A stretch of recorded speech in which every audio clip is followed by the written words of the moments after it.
Hello ami des livres, j'espère que tu vas bien, que tu as la pêche. Alors, pour cette émission, nous nous retrouvons dans un nouvel atelier d'écriture, et l'un des plus intrigants, je vais t'expliquer pourquoi. Si tu te souviens de la dernière émission d'écriture en ligne, comment bien commencer son roman, je t'avais parlé des recherches à faire pour écrire un scénario en bonne et due forme. En fait, j'y reviendrai dans une prochaine vidéo. Dans ce que je te propose aujourd'hui, j'ai envie de te parler d'un sujet très important. Ça concerne la différence entre le gentil et le méchant de l'histoire. Tu vas me dire, mais Benjamin, le gentil et le méchant sont différents, ça coule de source. Je te répondrai, pour ma part, ça dépend des circonstances, comment chacun d'eux évolue au fil de l'histoire. Le schéma le plus courant que l'on retrouve dans les romans, les films, ce que tu veux, plus précisément dans les œuvres très manichéennes, c'est « Moi je suis gentil, j'ai des valeurs nobles pour lesquelles je suis prêt à me battre et à me sacrifier. » Et les exemples abondent dans la culture populaire. Il suffit de regarder Harry Potter, Le Seigneur des Anneaux, ou même James Bond, dans le film Skyfall par exemple, avec Silva, interprété par Javier Bardem, ou encore dans les œuvres japonaises, comme La Pietà, Le Château dans le ciel, de Hayao Miyazaki.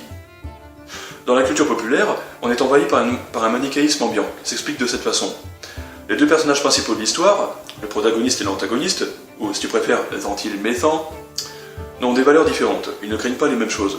Les points forts de l'un sont les points faibles de l'autre. À première vue, tout les oppose. Bon, en te racontant ça, je pense surtout aux œuvres destinées à la jeunesse. Lord Voldemort n'a pas les mêmes valeurs qu'Harry Potter, ça saute aux yeux. Bon, ils n'ont pas les mêmes valeurs, ok. Mais dans quel sens n'ont-ils pas les mêmes valeurs exactement? Si j'en reviens aux œuvres de jeunesse, le héros de l'histoire défend des principes qui sont nobles. Très souvent, il cherchera à rendre le monde meilleur, à aider son prochain et à s'aider lui-même, en quelque sorte.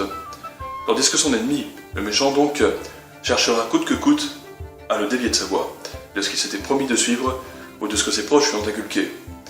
Dès lors, le méchant est très souvent badass, mesquin, fourbe, arrogant et, bien sûr, totalement politiquement incorrect.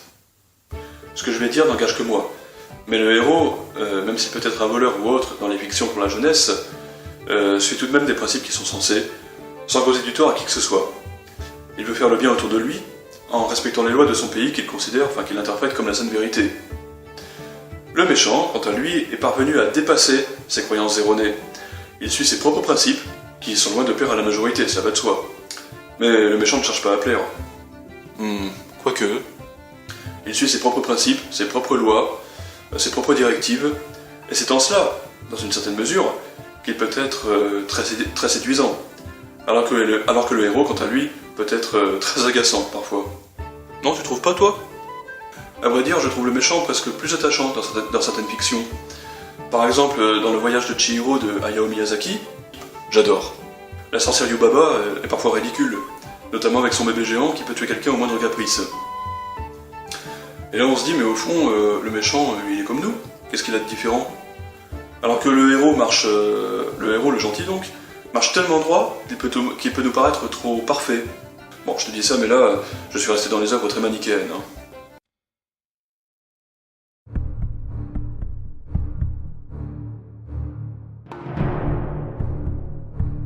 Si, il y a un autre méchant auquel je suis en train de penser, qui peut en toucher plus d'un, c'est le méchant torturé, hanté par un loup passé. Alors, soit parce qu'il a assisté à la mort d'un proche, qui l'a traumatisé, soit parce qu'on l'a délaissé dans son enfance, on l'a rejeté, et de fait, il a nourri un sentiment de haine envers ses proches, et le genre humain en général. Un super méchant auquel je suis en train de penser, qui n'est pas un méchant très manichéen pour m'en parler, mais qui en vaut la chandelle. Il s'agit d'Ivar, dans la série Viking. Alors, dans son enfance, Ivar est seulement aimé par sa mère, qui le surprotège en raison de son infirmité, mais qui, par cet amour trop présent, trop étouffant, le rend trop narcissique, avec le sentiment d'être supérieur aux autres, et donc de n'avoir que du dédain pour ses semblables. En effet, personne n'est aussi féroce qu'Ivar dans la bataille, quand il s'agit de tuer. Et il y a une raison bien précise à ces excès de violence. Il souffre, comme jamais aucun être humain, et surtout un homme, n'a souffert avant lui, puisqu'il est incapable de satisfaire une femme. Et ça, il en souffrira toute sa vie. Donc, frustré de ne pas connaître l'amour du sexe opposé, il trouve refuge dans la violence et le goût du carnage. Voilà encore un exemple de super méchant, mais pour qui on peut avoir de l'empathie. Enfin, pour moi en tout cas, pour ma part. Pour en revenir aux gentils, il y a deux personnages sympas, que j'ai découverts étant enfant, et que j'adore, parce qu'ils se démarquent de la masse habituelle de gentils qui peuplent les mondes merveilleux de l'enfance. Charlie, dans Charlie mon héros, et Jack Skellington, le célèbre Jack, dans The Nightmare Before Christmas, ou en français, L'étrange Noël de Monsieur Jack de Tim Burton. Charlie mon héros est un dessin animé plus sombre que les Disney un peu niais qu'on nous a servi dans l'enfance. Voici l'histoire. Charlie, un chien roublard, travaille avec Carcasse. Peu disposé à partager les bénéfices, celui-ci le fait assassiner. Dès lors, Charlie se retrouve au paradis. Oui, Charlie associé à Carcasse pour sa famille Skin. D'ailleurs, Charlie et Gratouille, son acolyte, s'échappent de prison au début du film. Se fait assassiner par lui, qui refusait de partager les bénéfices. S'ensuit alors d'incroyables péripéties où il rencontre une orpheline du nom d'Anne-Marie. Je ne t'en dis pas plus, si tu veux revoir le film et revenir en enfance, n'hésite pas, fais-toi plaisir. Jack Skellington, quant à lui, est un parfait gentleman du pays d'Halloween. Maître de la fête, roi de la nuit et de la terreur. Pourtant, dans l'histoire, on le range du côté des gentils, bien qu'il soit fourbe, et qu'il aille jusqu'à kidnapper le Père Noël pour distribuer lui-même des cadeaux empoisonnés aux malheureux humains.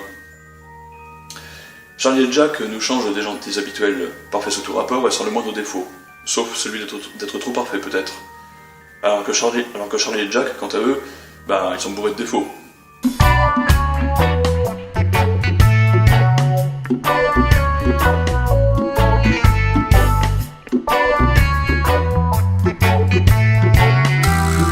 J'en viens maintenant à une catégorie d'histoire plus pragmatique, beaucoup moins manichéenne, le genre d'histoire où chacun de nous peut être un méchant potentiel. On n'est plus du tout dans le manichéisme ambiant là, mais dans un monde où n'importe qui peut basculer du côté obscur. Je me souviens d'un ami écrivain et grand lecteur, érudit à 16 heures, avec qui j'ai beaucoup discuté sur LinkedIn, et notamment à propos du méchant d'une histoire. Lui séparait les histoires en deux grandes catégories, l'univers jungien et l'univers freudien. Sigmund Freud, que tu dois certainement connaître, considérait que l'être humain est mauvais par nature et qu'il lui suffit de quelque opportunité que ce soit pour satisfaire ses désirs les plus primaires. Bref, je te lis un petit pamphlet que j'ai trouvé sur un site dont le lien figure dans la description. Alors, l'homme n'est pas cet être débonnaire, au cœur assoiffé d'amour dont on nous dit qu'il se défend, quand on l'attaque mais un être, au contraire, qui doit porter au compte de ses données instinctives une bonne somme d'agressivité.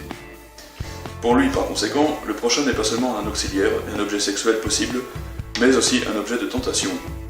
L'homme est en effet tenté de satisfaire son besoin d'agression aux dépens de son prochain, d'exploiter son dédommagement, de l'utiliser sexuellement sans son consentement, de s'approprier ses biens, de l'humilier, de lui infliger des souffrances, de le martyriser et de le tuer. Bon, Fred est bien pessimiste dans ce qu'il raconte, mais il n'empêche qu'il y a une bonne part de vérité quand même dans ce qu'il nous dit là. Et cette part de vérité est l'essence même, je trouve, d'un roman de dark fantasy digne de ce nom. Passons à Jung. La pensée de Carl Jung est contraire à celle de Freud, et c'est de sa théorie que provient, en partie, ce manichéisme permanent qui nous inonde. Ceci dit, dans ses premiers écrits, Carl Jung est encore très influencé par la théorie freudienne, puisqu'il affirme que l'homme a un animal féroce en lui qui ne désire une chose plus que tout, la liberté. Une liberté sauvage qui est contraire à toute créativité sensée et rationnelle, comme l'est de la civilisation, dont le but est la réalisation de tout ce qui bénéficie à l'intérêt général. L'homme est encore sous le contrôle de ses pulsions, et c'est pour cette raison que la société humaine ne peut s'épanouir pleinement. Bon, je ne vais pas te déballer tout le discours philosophico-psychologique sur les archétypes et l'inconscient transpersonnel.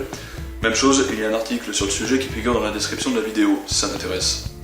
Mais pour résumer, Carl Jung considère que l'être humain n'est pas seulement motivé par son instinct sexuel, heureusement, mais que des réactions plus intuitives entrent aussi en jeu dans notre comportement. Et là, je suis plutôt d'accord avec lui. D'où la différence, en un sens, entre le méchant et le gentil, dans une œuvre plutôt manichéenne, où le méchant serait motivé par ses pulsions les plus primaires, les plus sordides, et le gentil par la raison, parce qu'il est profitable à son prochain, et pas seulement à lui. De fait, les motivations du méchant peuvent être très nombreuses et très diverses. Abus de pouvoir, désir de pouvoir, de fortune, ou d'une femme, mais qui est déjà en couple avec le gentil. Alors, si la cupidité et le désir sexuel peuvent motiver le méchant, la vengeance aussi peut le faire. Alors la vengeance contre un proche du gentil, ou contre le gentil lui-même, ou encore l'envie de vaincre le gentil qui semble être meilleur que lui, sur plusieurs plans, voire l'égalise, comme le fait par exemple Jim Moriarty dans la saison 2 de la série Sherlock, où là il cherche à décrédibiliser Sherlock Holmes, alors sous les projecteurs, aux yeux de son public.